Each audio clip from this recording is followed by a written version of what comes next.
ఐబొమ్మ నిర్వాహకుడు ఇమంది రవిని తెలంగాణ పోలీసులు అరెస్ట్ చేసి ఆయన్ని విచారిస్తున్నటువంటి క్రమంలో ఇమంది రవి పోలీసులకే చుక్కలు చూపిస్తున్నాడని, విచారణకి అసలు సహకరించడం లేదని, ఆయన నోరెత్తి సమాధానం చెప్పినటువంటి దాఖలాలు లేవు అన్నట్లుగా కొన్ని వార్తలు వస్తున్న క్రమంలో అసలు విచారణలో ఏం జరుగుతుందనేది మనం పూర్తి స్థాయిలో విశ్లేషణ చేసుకుందాం. ప్రస్తుతం మనతో పాటున్నారు ప్రముఖ సీనియర్ జర్నలిస్ట్, ప్రముఖ రాజకీయ విశ్లేషకులు శ్రవణ్ గారు. వారితో మాట్లాడదాం. శ్రవణ్ గారు నమస్తే అండి. నమస్తే అండి. ఐబొమ్మ రవిని తెలంగాణ పోలీసులు అరెస్ట్ చేసిన తర్వాత విచారిస్తున్నటువంటి క్రమంలో ఐబొమ్మ రవి పోలీసులకి చుక్కలు చూపిస్తున్నాడని, పోలీసులు అడిగినటువంటి ఏ ప్రశ్నకు కూడా ఇమంది రవి నోరెత్తి సమాధానం చెప్పడం లేదని, అసలు నోరు తెరవడం లేదు అన్నట్లుగా కొన్ని వార్తలు వస్తూ ఉన్నాయి. ఏంటి అసలు ఆ విచారణలో భాగంగా పోలీసులు అడుగుతున్న వాటికి రవి సమాధానాలు చెప్పట్లేదా? ఆయన విచారణకు అసలు సహకరించట్లేదా అంటే ఏం చెప్తారు? సరే, కొన్ని కేసుల్లో క్రైమ్ ఎలా ఉంటుందంటే, ఈ క్రైమ్ కేసుల విధానాలు ఎలా ఉంటుందంటే, కొన్ని డిటెక్ట్ చేయగలుగుతాం. అంటే కేసు ఇలా జరిగిందా ఐడెంటిఫై చేసి డిటెక్ట్ చేయగలుగుతాం, ఎగ్జిక్యూషన్ చేసి కొంచెం దర్యాప్తు చేయడం వరకు ఉంటుంది. శిక్షించగలుగుతామా, శిక్షలు పడేలా చేయగలుగుతారా అనేది డౌట్ వస్తుంది. అంటే ఇట్లాంటి కేసులు చాలా జటిలం అవుతుంది. ముఖ్యంగా ఈ సైబర్ క్రైమ్లో ఈ ఐబొమ్మ ఇమ్మండి రవి విషయంలో చూసుకుంటే, కేసు అసలు పలానా ప్లేస్లో నేరం జరుగుతుందని ఐడెంటిఫై చేశారు. అంటే ఒక సైటు ఐబొమ్మ, వాళ్ళ వెనక ఈ టీం ఏదో ఉంది అని. కానీ ఎవరు అనేది చాలా జటిలం అయిపోయింది. సో ఎప్పటికైనా నేరస్తుడు కొన్ని తప్పులు చేస్తాడు కాబట్టి, ఎక్కడక్కడ క్లూ దొరుకుతుంది కాబట్టి, జనరల్గా మన కర్మ సిద్ధాంతం నమ్ముతాం కాబట్టి పాపం పండుతుంది అని అనుకుంటాం కాబట్టి, ఆ పాపం పండేదాని కోసం లేదా వాడు క్రిమినల్ ఏదైనా తప్పు చేయడం కోసం ఎదురు చూస్తుంటారు పోలీసులు. సో కాలం కలిసి వచ్చి ఫలానా వాడే ఫలానా దగ్గర అంటే ప్రాంతంలో ఉన్నవాడే ఈ క్రిమినల్ అనేది ఐడెంటిఫై చేశారు. సో ఆ విధంగా అయితే ఎట్లాగా అయితే రవి దొరికాడు. కానీ దీంట్లో ఈ సైబర్ కేసు విషయంలో ఇతన్ని శిక్షించడానికి, పనిష్బుల్ చేయడానికి చాలా జటిలమైనటువంటి సమస్యలు ఉన్నాయి. ఎందుకంటే అతడు ఈ దేశ పౌరసత్వం వదులుకొని వేరే దేశ పౌరసత్వంలో ఉన్నాడు, అదొకటి. ప్లస్ ఇక్కడ ఏదైతే నేరంలో ఎట్లా ఉంటుంది అంటే, నేరం చేసిన ఇన్వాల్వ్మెంట్, ఎసెట్స్ కానీ ఫ్యాక్టర్స్ కానీ అన్నీ కూడా ఛార్జ్షీట్లో ఉండాలి. అది విచారణలో మళ్ళీ ట్రయల్స్లో నిరూపించబడాలి. ఇతను ఆ సినిమాలన్నీ కూడా పైరసీ చేసిన మాట వాస్తవం, అందరికీ అర్థమవుతుంది. కానీ ఈయనే చేశాడని, పలానా ల్యాప్టాప్ ద్వారా పలానా హార్డ్ డిస్క్ ద్వారా చేశాడని నిరూపించగలగాలి. ఆ నిరూపించే వస్తువు అసలు ఈయన రవి దగ్గర దొరికిందా, అసలు ఏ ప్రాంతంలో చేశారు, మన జ్యుడిషియరీ ఉందా, మన ఇండియన్ జ్యుడిషియరా, కరేబియనా, అక్కడ ఇదంతా జటిలమైన సమస్యలు. వీటిని ఇంత జటిలమైన సమస్యలకు రవిని బాధ్యుని చేస్తూ కేసులో ఇరికించాలన్న, పనిష్మెంట్ చేయాలన్నది ఇప్పుడు తెలంగాణ పోలీసులకు ఉన్నటువంటి అతిపెద్ద టాస్క్. అంటే ఈ కేసును డిటెక్ట్ చేయడం వరకు ఒక టాస్క్ అయింది, డిటెక్ట్ చేసినాక పట్టుకోవడం పెద్ద అసెట్ అయిపోయింది. కానీ ఇతన్ని పనిషబుల్ చేసేటట్టు రేపు కోర్టులో ఇతన్ని నేరస్తుడిగా నిరూపించడానికి, పనిష్మెంట్ చేయడానికి పోలీసులు నానా కష్టాలు పడుతున్నారని చెప్పవచ్చు. ప్రజలకి బొమ్మలు చూపించినాడు ఐబొమ్మ ఇతను.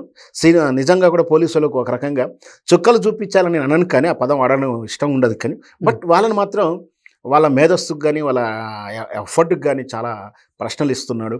చివరికి ఇక మనం సామెత చెప్పినట్టు తెలియదు మర్చిపోయా గుర్తు లేదు అన్న సామెతలో చెప్తున్నాడని. ఏవి ఇష్టం ఈవెన్స్ పాస్వర్డ్ కూడా. అంటే పోలీసులు ఐబొమ్మ రవిని అడుగుతున్నటువంటి ప్రశ్నలకి తన పర్సనల్ విషయాలను అయితే తాను షేర్ చేస్తున్నాడు, కానీ అసలు ట్రాన్సాక్షన్స్ ఎవరెవరితో చేశారనేది, లేకపోతే ఈ నెట్వర్క్లో ఎవరెవరు భాగమై ఉన్నారనే దాని మీద, ఈ నెట్వర్క్లో ఎవరున్నారు ఇంకా అనే దాని మీద అసలు ఆయన నోరు మెదపడం లేదని, సమాధానం చెప్పడం లేదనేటువంటి వార్తలు వస్తున్నాయి. గంటల తరబడి ఆయన విచారణ పేరుతో విచారిస్తున్నప్పటికీ ఆయన సమాధానాలు చెప్పకపోతే ఇక పోలీసులు చేసేటువంటి ఏముంటుంది? ఐబొమ్మ ద్వారా పోలీసులు ఎడ్యుకేట్ అవుతున్నారని నేను అంటాను. వాళ్ళ యొక్క నాలెడ్జ్ నేర్చుకుంటున్నారు ఇట్లాంటి కేసుల ద్వారా. ఎట్లా ఏంటి జరుగుతుంది పొరపాటు, ప్లస్ వీళ్ళ సైకాలజీ కూడా మీరు అన్నట్టు అతని పర్సనల్ విషయాలు చెప్తున్నాడు. కానీ ఒక విషయం అర్థం చేసుకోవాలి, ఇతను బీటెక్ చదివిన వ్యక్తి కాదు. ఎన్ఐటి, ఐఐటి, మనకు తెలుసు ఐఐటీలో పాస్ అయ్యి స్టేట్ ఫస్ట్ వచ్చిన వాళ్ళకి కోట్ల రూపాయల ప్యాకేజ్ జాబులు వస్తాయి, ఎంతో మేధావి టెక్నికల్గా అనుకుంటాం. కానీ ఏమీ చేయకుండా ఇంతమంది టెక్నాలజీ ద్వారా కనిపెట్టే వ్యవస్థ లేదు, ఈ సోషల్ మీడియాలో కానీ ఇవన్నీ అన్నిటిని కాలరస్తూ హ్యాక్ చేయగలిగిన నాలెడ్జ్ ఉంది. జస్ట్ ఇంటర్ పాస్డ్ ఇంటర్, తర్వాత ఏదో నామినల్ కోర్స్ చేయడం. అంటే ఇంతమందిని బ్లఫ్ బ్లేమ్ చేసేంత నాలెడ్జ్ ఉన్నవాడు ఖచ్చితంగా అవగాహనతో చేశాడని చెప్తాను. Hmm. క్రైమ్ని ఎట్లా తప్పించుకోవడానికి అవగాహన ఉంది కాబట్టి దానికి సంబంధించిన పాస్వర్డ్ చెప్పడం కానీ దానికి సంబంధించినటువంటి అఫెన్స్ ట్రాన్సాక్షన్స్ నాకు పలానా దగ్గర హోటల్లో కలిసినప్పుడు మేము ఈ హోటల్లో కూర్చున్నాము, ఇక్కడ ఇంత డబ్బులు తీసుకున్నాము, ఈ కారులో పోయాము, ఇట్లాంటి ఏ వివరాలు చెప్పట్లేడు. గుర్తు లేదండి, మర్చిపోయానండి, లేదా ఇంకో విషయం ఏదైనా మాట్లాడుతున్నాడు. అంటే కేసును నిలబెడటానికి ఏదైతే ఉన్నాయో సాక్ష్యాలు కానీ అతను ఇబ్బంది పడేటువంటి వ్యవహారానికి తాను ఏమీ నోరు విప్పడం లేదు. ఖచ్చితంగా తగిన సమాచారం అయితే ఇస్తలేడని మాత్రం మనం అర్థమవుతుంది. సో ఈ మొత్తం మీద ఇతడు తెలివిగల నేరస్తుడు, చేసింది నేరమే, తప్పే అయినప్పటికీ పోలీసులకు కానీ సమాజానికి కానీ కొంత అలర్ట్నెస్ అంటే కొంత నాలెడ్జ్ని ఇచ్చాడు. ఎంత టెక్నికల్ వర్క్ అయినా సరే ఇతను నేరస్తుడు, ఇంత నేరం చేసినప్పుడు ఇది మనం ఏ విధంగా భవిష్యత్తులో జాగ్రత్తలు తీసుకోవాలి. సినిమా ఇండస్ట్రీ వాళ్ళు కానీ ఇంకా పర్సనల్ డేటా మనం కూడా ఏదో సినిమా వస్తుంది కదని చెప్పి ఏ సైట్లో పెట్టి ఆ సైట్లో ల్యాప్టాప్లోనో కంప్యూటర్లో ఓపెన్ చేసి చూసిన వాళ్ళకి పెద్ద ప్రమాదం లేదు.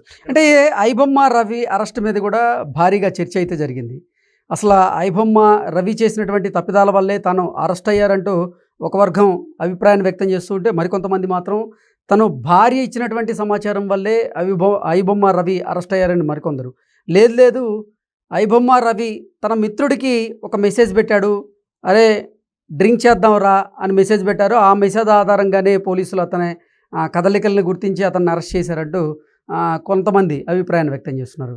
అసలు దేన్ని కరెక్ట్ అని చూడాలి? నాకున్నటువంటి క్రైమ్ జర్నలిజం అనుభవంలో ఉన్నటువంటి జర్నలిస్ట్గా నేను రెండింటిని నమ్ముతాను. మొత్తంగా ముందే చెప్పాను, కర్మ సిద్ధాంతం. పాపం పండింది, నేరస్తుడు ఎప్పుడు తప్పు చేస్తాడు. నాకున్న అవగాహన ప్రకారం ఏంటంటే రవి తప్పులు చేశాడు, అంటే తెలియకుండా చేశాడా, తెలిసి చేసినా పాపం పండి అతను పాపం పండిందనే చెప్పాలి. దొరికేలా కొన్ని మిస్టేక్ చేశాడు. మిస్టేక్స్ వల్ల వీళ్ళు పోలీసులు నాలెడ్జ్ను ఉపయోగించారు, ట్రాప్ చేశారు అనేది, లేదా ట్రాప్ చేయడానికి నిఘా పెట్టారని కూడా చెప్పవచ్చు.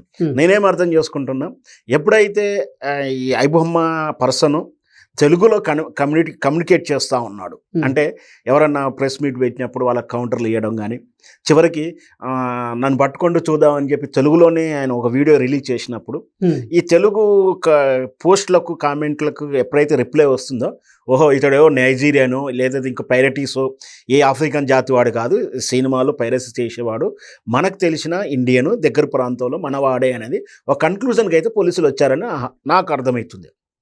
దాని తర్వాత అండ్ ట్రాన్సాక్షన్ మీద కన్ను పెట్టారు. ట్రాన్సాక్షన్స్ మీద కొంత కన్ను పెడితే అది హైదరాబాద్కి చేరుకోవడం, హైదరాబాద్లో పలానా ప్రాంతం అని తెలుసుకున్న తర్వాత ఆ ప్రాంతం ఎవరంటే అప్పుడు పలానా రవి అని అవుతున్నాడు, ఆయన ఎప్పుడు ఎక్కువ ఉండడు ఇక్కడ. సో ఇక్కడ ఉండనప్పుడు ఏంటి ఎవరై అంటే పలానా ఫ్రెండ్ ఉన్నాడు, పలానా భార్య ఉంది, విడాకులు అవుతుందని చెప్పారు. సో ఇటు నుంచి నరుక్కుంటూ వచ్చారు. ఆ ఫ్రెండ్ మీద ఫ్రెండ్ని మచ్చిక చేసుకోవడం కానీ భార్యను మచ్చిక చేసుకొని ఆ భార్య ద్వారా విడాకులకు దగ్గరకు వచ్చేటట్టు చేసి సెటిల్ చేసేసుకుంటూ అయిపోతుందని ఫోర్స్ పంపించారు. సో అతను ఏం చేశాడు, మీరు అన్నట్టు కూడా ఫ్రెండ్స్కి కూడా కమ్యూనికేట్ ఉండడంతో నేను ఇండియాకి వస్తున్నాను, వచ్చినప్పుడు కలుద్దాం, ఇవన్నీ కూడా మ్యాచ్ అవుతున్నాయి. అంటే ఇక్కడ మిస్టేక్స్ ఉన్నాయి, పోలీస్ నాలెడ్జ్ ఉంది, మిస్టేక్స్ ఉంది. సో ఈ విధంగా ఆయన దొరికాడని నాకైతే జరుగుతున్నటువంటి సినారియోని చూసినాక అర్థమైన విషయం. Okay, thank you so much.